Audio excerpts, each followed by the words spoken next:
একটা পাগলও বাচ্চার মায়া করে, বুঝছো? তো আমার স্বামীটা যে কী মানুষ হয়েছে আমি নিজে ভাবতে পারি না। কারণ বাচ্চার একবারে মায়া মমতা কিচ্ছু নেই ওর মনে। তো মেয়েটার আবারও জ্বর এসেছে, থাকতে পারতেছে না।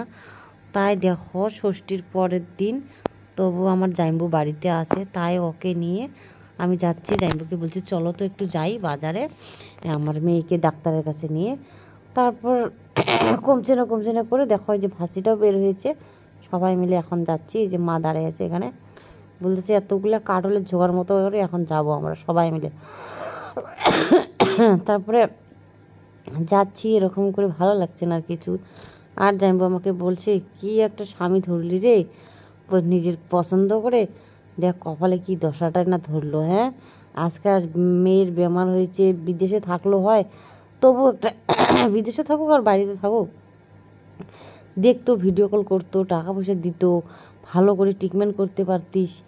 এখন একটা কি করব, আমরা আর কতই দিব বল। এরকম করে বললো। তো হ্যাঁ, কথা তো সত্যি।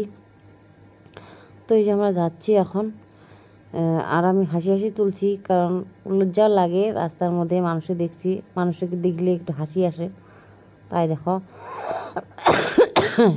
আর প্রচণ্ড আমার কাশ হয়েছে জানো, আমার কাশটা না কিছুতে কমছে না। দেখো অঞ্জুমণি মানে জ্বরতে চোখ মুখ একদম ফুলে গেছে একদম।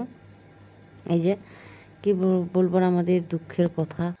আমাকে না দোক, মানুষের 10টা বিয়ে করলেও বাচ্চাকে দেখে, 10টা কেন 20টা বিয়ে করা কোনো ক্ষতি নেই আমাদের। তো মেয়েটাকে তো দেখতে পারে। হ্যাঁ, মেয়েটাকে দেখো, চিকিৎসা করো, টাকা পয়সা দিয়ে মেয়েটাকে দিয়ে, আমাকে না দিস নাই। আমার মা বাবা আমাকে চালাবে, কিন্তু তোর মেয়েটা জন্ম তো দিয়েছিস, কর্ম কর, একটু কর। কারণ কিচ্ছু কর্ম করলি না মেয়েটার জন্য, খালি জন্মই দিয়েছিস। আরে জন্ম তো সবাই দিতে পারে রে। হ্যাঁ, তুই এতটুকু কর্ম করতেছিস না মেয়েটার জন্য।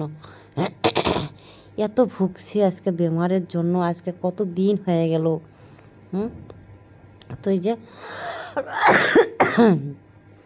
তো রাস্তা দেখো, আমাদের এই যে গ্রামের রাস্তা, এটা আমাদের বাড়িটাও কিন্তু গ্রামের ভিতরে, বাবার বাড়িটা, কিন্তু তবু মানে একটু রাস্তার ধারে আর কি বাড়িটা, খুব ভালো লাগে আর কি, একদম ফরওয়ার্ডের মতো।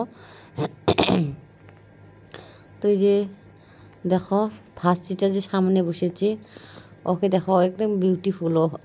চলো একদম, এই যে হসপিটাল পেয়ে গেলাম। এই যে আমি বসে আছি হসপিটালে, মনটাও খারাপ, বলতেছি যে বাপরে বাবা, আমাদের কপালটা এত খারাপ, মেয়েটার কপালটাও এত খারাপ। কি দেখে জন্ম দিয়ে আমাদের ঘরে জন্ম নিয়েছে ও। আমি অঞ্জুমণিকে সেটাই বলি, মা তুই যে কার ঘরে জন্ম নিয়েছিস রে? ও বলে কি, তুমি তো আমার এখানে বিয়ে হয়ে তো আমি এখানে জন্ম হয়েছি, না তো হতাম না। এরকম বলে খেলে আমাকেই বলে। হ্যাঁ, কথা তো ঠিকই, নাহলে অন্য ঘরেতে হইতাম। আমি বললাম না রে, এই ঘরেই হতিস তুই, আমি যদি না থাকতাম তবু হতিস।